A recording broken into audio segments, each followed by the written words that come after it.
You are only a man and you claim to be God. You claim to be the Son of God. And that is blasphemy. It's a very serious sin for the Jews in those days, and likewise even today for the Muslims.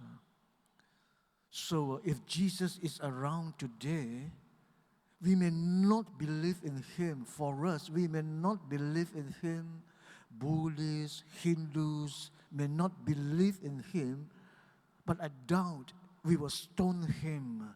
But I'm not so sure about the Muslims, because only Allah is God. To claim otherwise is very serious to them. They might stone him. I can't be sure. Depends on where you live also. So Jesus continues to be persecuted for telling the truth about himself. John, who writes these words, knows the truth, which he expresses in his prologue. In the beginning was the Word, and the Word was God.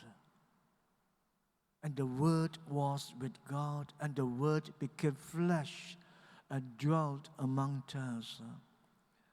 So in today's gospel, Jesus appeals to his works to show that he does not blaspheme, but he does live in total intimacy with God. The Father is in me, and I am in the Father.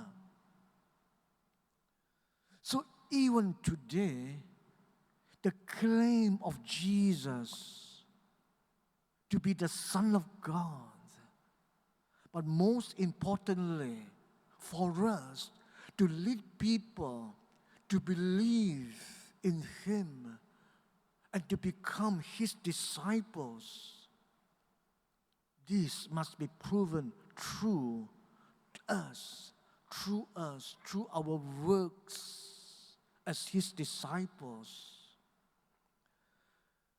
Remember, elsewhere in the gospel, Jesus says, love one another as I have loved you, and only by your love for one another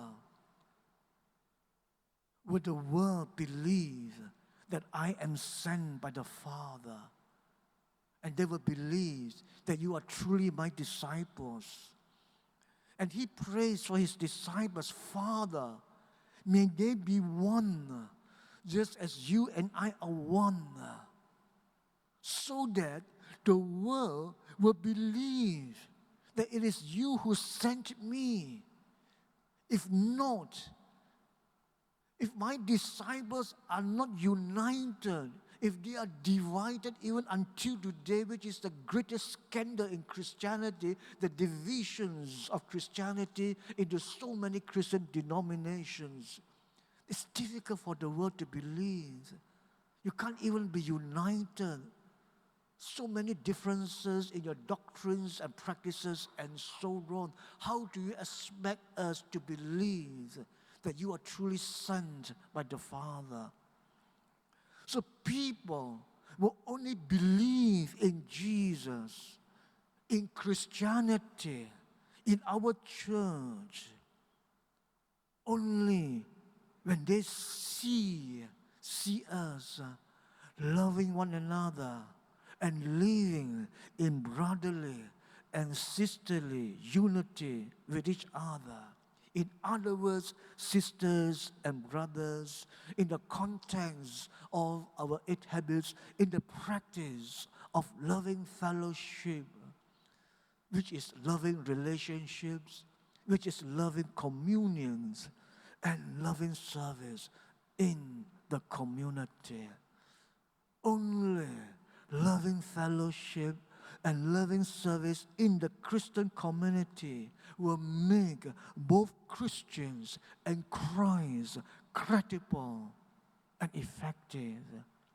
And then, only then, our faith witnessing and faith sharing, habit number 5, will flow out naturally and effectively. And these are the works of God, our works we need to practice and to witness to other people.